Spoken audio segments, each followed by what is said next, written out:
the search for the Wicked Witch. The soldier with the green whiskers led them through the streets of the Emerald City until they reached the room where the guardian of the gates lived. This officer unlocked their spectacles to put them back in his great box, and then he politely opened the gate for our friends. "Which road leads to the Wicked Witch of the West?" asked Dorothy. "There is no road," answered the guardian of the gates. "No one ever wishes to go that way." "How then are we to find her?" inquired the girl. "That will be easy," replied the man. "For when she knows you are in the country of the Winkies, she will find you and make you all her slaves." "Perhaps not," said the Scarecrow, "for we mean to destroy her." "Oh, that is different," said the guardian of the gates. "No one has ever destroyed her before, so I naturally thought she would make slaves of you, as she has of the rest. But take care, for she is wicked and fierce, and may not allow you to destroy her. Keep to the west, where the sun sets, and you cannot fail to find her." They thanked him and bade him goodbye, and turned towards the west, walking over fields of soft grass, dotted here and there with daisies and buttercups. Dorothy still wore the pretty silk dress she had put on in the palace, but now, to her surprise, she found it was no longer green, but pure white. The ribbon around Dodo's neck had also lost its green color and was as white as Dorothy's dress. The Emerald City was soon left far behind. As they advanced, the ground became rougher and hillier, for there were no farms nor houses in this country of the West, and the ground was untilled. In the afternoon, the sun shone hot in their faces, for there were no trees to offer them shade, so that before night, Dorothy and Dodo and the lion were tired, and lay down upon the grass and fell asleep, with the Woodman and the Scarecrow keeping watch. Now the Wicked Witch of the West had but one eye, yet that was as powerful as a telescope, and she could see everywhere. So as she sat in the door of her castle, she happened to look around and saw Dorothy lying asleep, with her friends all about her. They were a long distance off, but the Wicked Witch was angry to find them in her country. So she blew upon a silver whistle that hung around her neck. At once there came running to her from all directions a pack of great wolves. They had long legs and fierce eyes and sharp teeth. "Go to those people," said the witch, "and tear them to pieces." "Are you not going to make them your slaves?" asked the leader of the wolves. "No," she answered. "One is of tin, and one is of straw. One is a girl, and another a lion. None of them is fit to work, so you may tear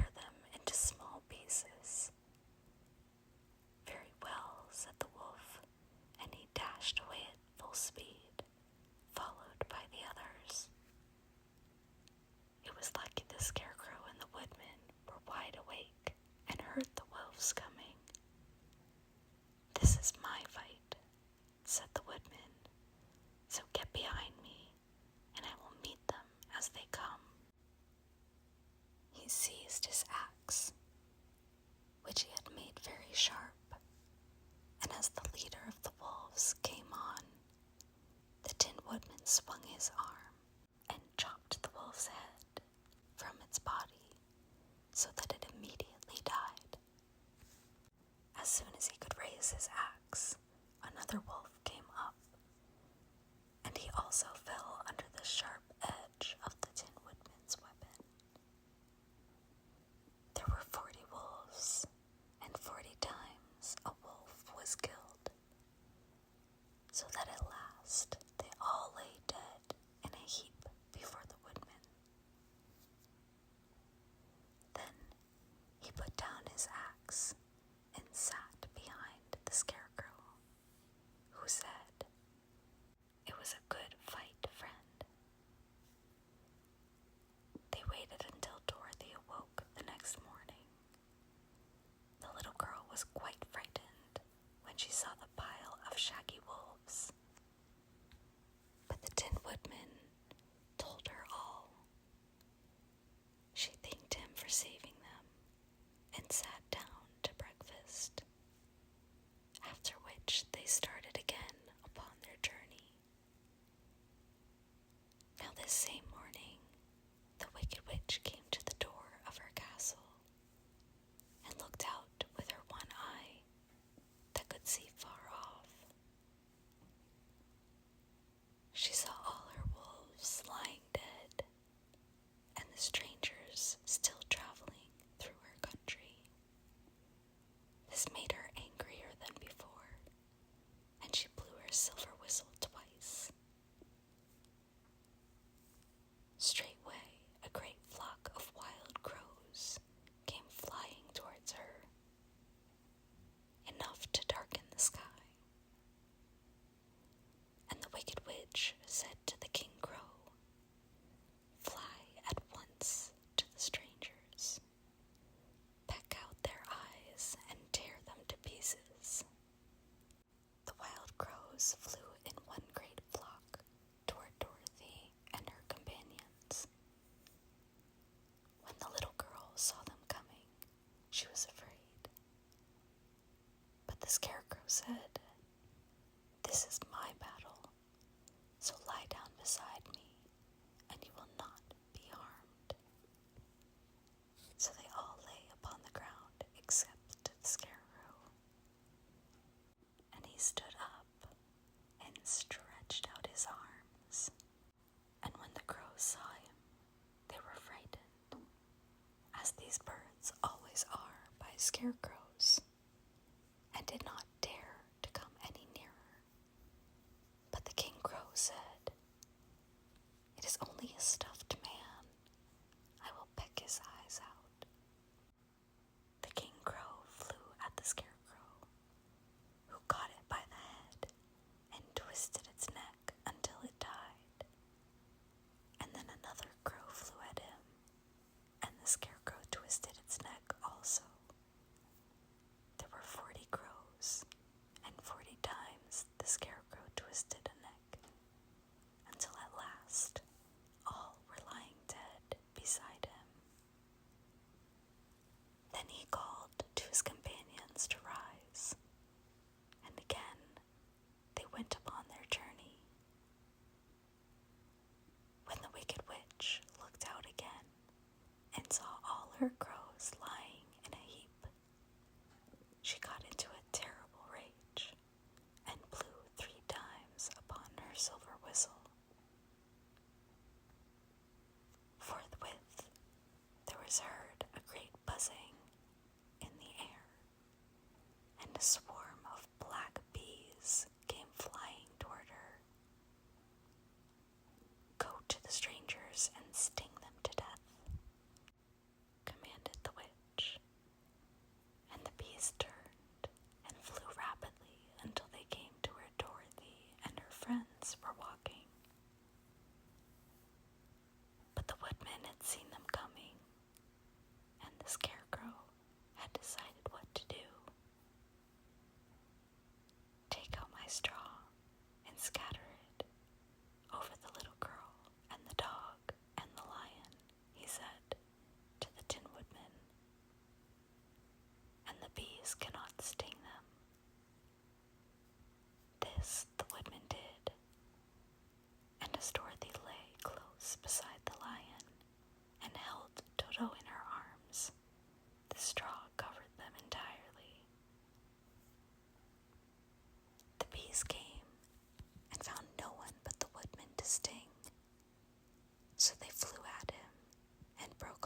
their stings against the tin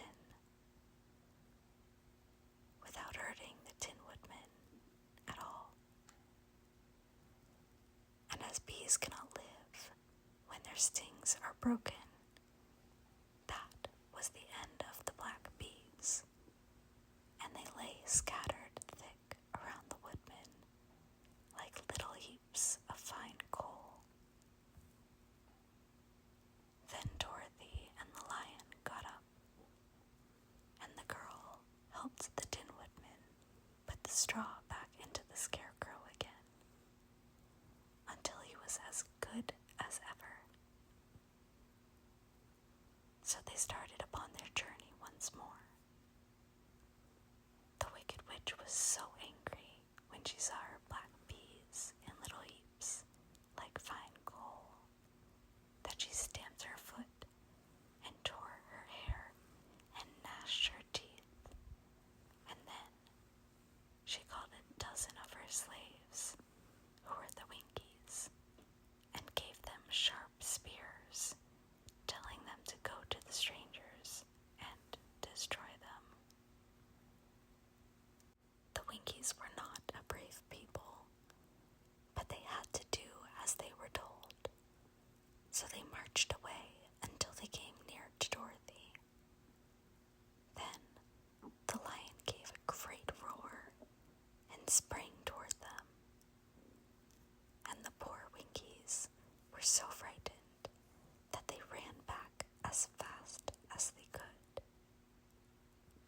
When they returned to the castle, the Wicked Witch beat them well with a strap and sent them back to their work. After which she sat down to think what she should do next. She could not understand how all her plans to destroy these strangers had failed, but she was a powerful witch, as well as a wicked one, and she soon made up her mind how to act. There was in her cupboard a golden cap with a circle of diamonds and rubies running around it. This golden cap had a charm. Whoever owned it could call 3 times upon the winged monkeys, who would obey any order they were given. But no person could command these strange creatures more than 3 times. Twice already, the Wicked Witch had used the charm of the cap.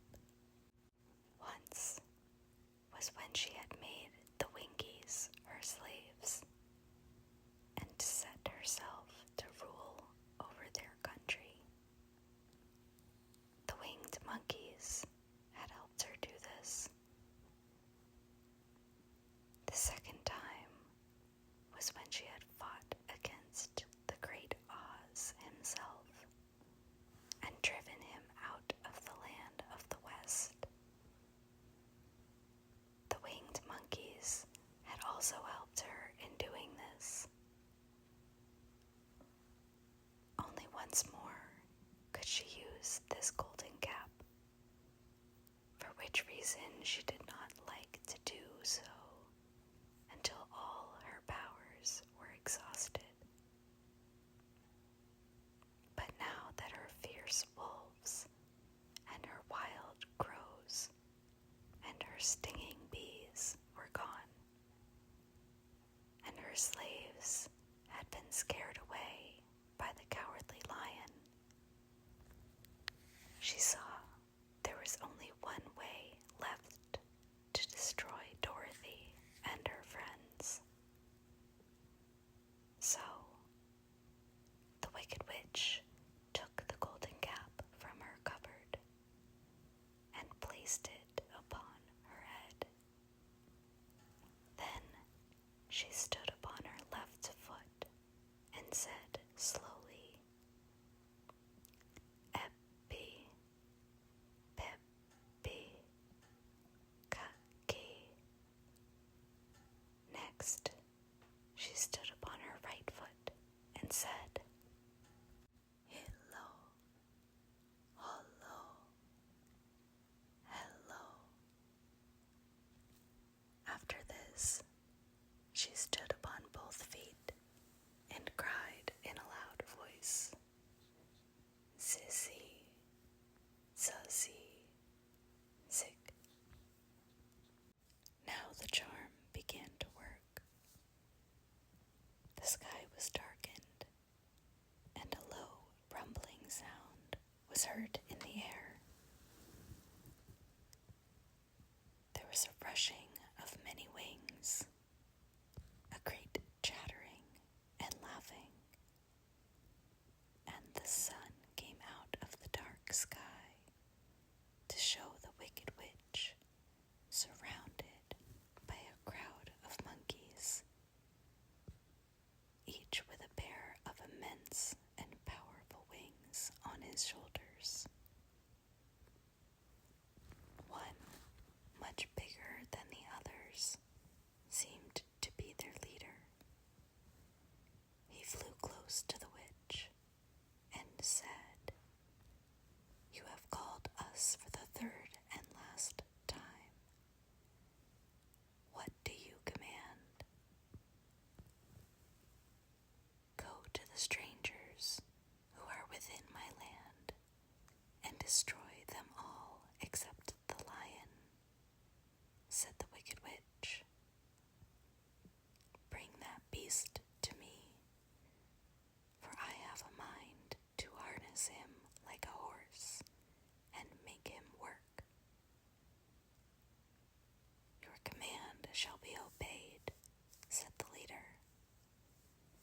Then, with a great deal of chattering and noise, the winged monkeys flew away to the place where Dorothy and her friends were walking. Some of the monkeys seized the Tin Woodman and carried him through the air until they were over a country thickly covered with sharp rocks. Here they dropped the poor Woodman, who fell a great distance to the rocks, where he lay so battered and dented that he could neither move nor groan. Others of the monkeys caught the Scarecrow, and with their long fingers pulled all of the straw out of his clothes and head. They made his hat and boots and clothes into a small bundle and threw it into the topped branches of a tall tree. The remaining monkeys threw pieces of stout rope around the lion and wound many coils about his body and head and legs until he was unable to bite or scratch or struggle in any way. They lifted him up and flew away with him to the witch's castle, where he was placed in a small yard with a high iron fence around it so that he could not escape. But Dorothy they did not harm at all. She stood with Toto in her arms, watching the sad fate of her comrades and thinking it would soon be her turn. The leader of the winged monkeys flew up to her. His long,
set her down upon the front doorstep.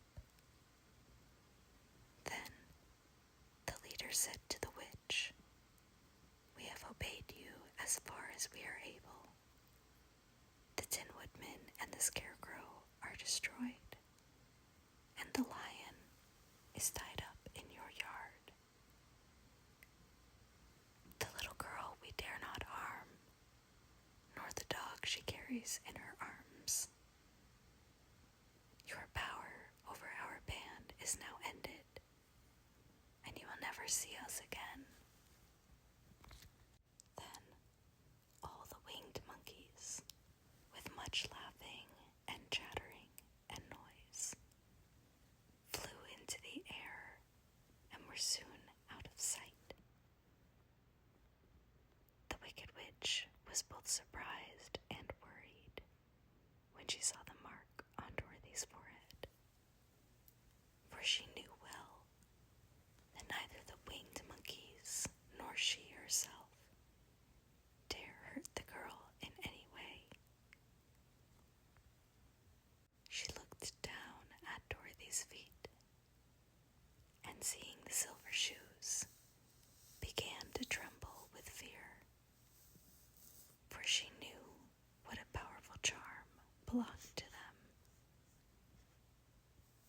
At first, the witch was tempted to run away from Dorothy, but she happened to look into the child's eyes and saw how simple the soul behind them was, and that the little girl did not know of the wonderful power the silver shoes gave her. So the Wicked Witch laughed to herself and thought, "I can still make her my slave, for she does not know how to use her power." Then she said to Dorothy harshly and severely, "Come with me and see that you mind everything I tell you, for if you do not, I will make an end of you, as I did of the Tin Woodman and the Scarecrow." Dorothy followed her through many of the beautiful rooms in her castle, until they came to the kitchen, where the witch bade her clean the pots and kettles, and sweep the floor, and keep the fire fed with wood. Dorothy went to work meekly, with her mind made up to work as hard as she could, for she was glad the Wicked Witch had decided not to kill her. With Dorothy hard at work, the witch thought she would go into the courtyard and harness the Cowardly Lion like a horse. It would amuse her, she was sure, to make him draw her chariot whenever she wished to go to drive. But as she opened the gate, the lion gave a loud roar and bounded at her so fiercely that the witch was afraid and ran out and shut the gate again. "If I cannot harness you," said the witch to the lion, speaking through the bars of the gate, "I can starve you. You shall have nothing to eat until you do as I wish." So after that, she took no food to the imprisoned lion, but every day she came to the gate at noon and asked, "Are you ready to be harnessed like a horse?" And the lion would answer, "No, if you come in this yard, I will bite you." The reason the lion did not have to do as the witch wished was that every night, while the woman was asleep, Dorothy carried him food from the cupboard. After he had eaten, he would lie down on his bed of straw, and Dorothy would lie beside him and put her head on his soft, shaggy mane. While they talked of their troubles,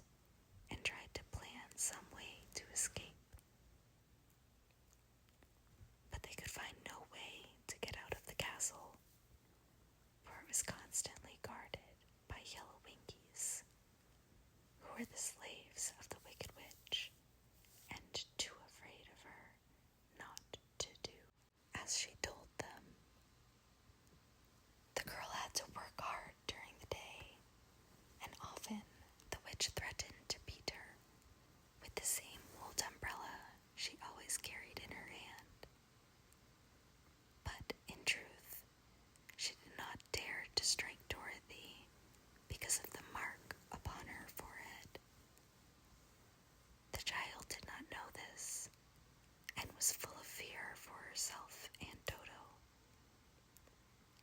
Once, the witch struck Toto a blow with her umbrella, and the brave little dog flew at her and bit her leg in return.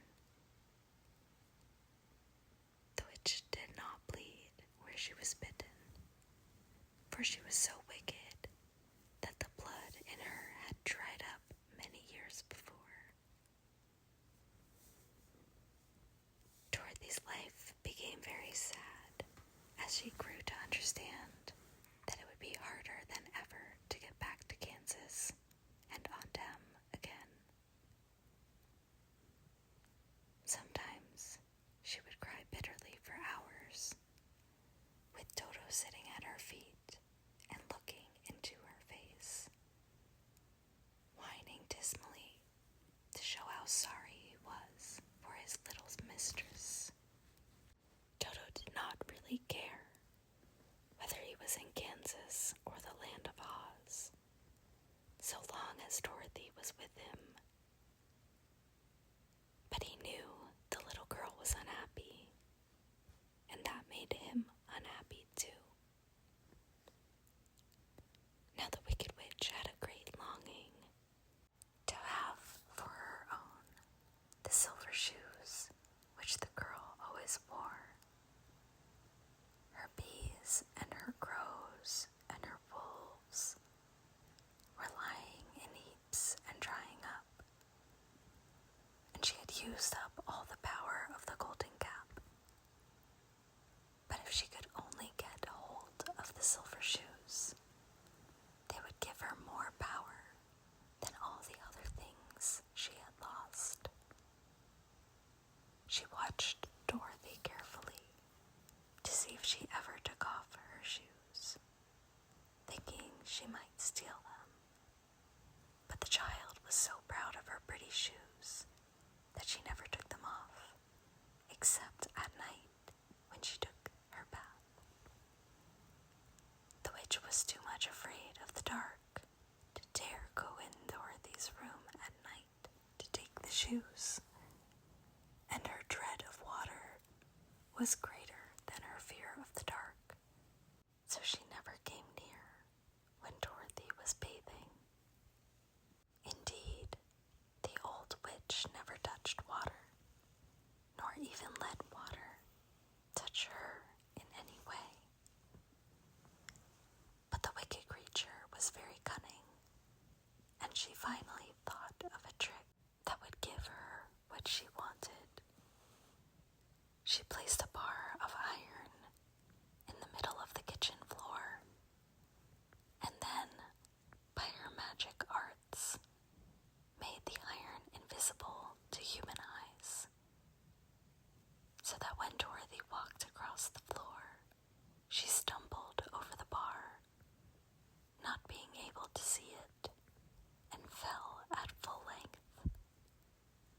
She was not much hurt, but in her fall, one of the silver shoes came off, and before she could reach it, the witch had snatched it away and put it on her own skinny foot. The wicked woman was greatly pleased with the success of her trick, for as long as she had one of the shoes, she owned half the power of their charm, and Dorothy could not use it against her, even had she known how to do so. The little girl, seeing she had lost one of her pretty shoes, grew angry and said to the witch, "Give me back my shoe." "I will not," retorted the witch, "for it is now my shoe and not yours." "You are a wicked creature," cried Dorothy. "You have no right to take my shoe from me."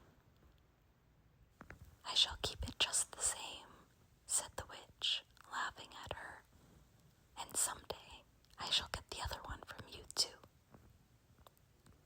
This made Dorothy so very angry that she picked up the bucket of water that stood near her and dashed it over the witch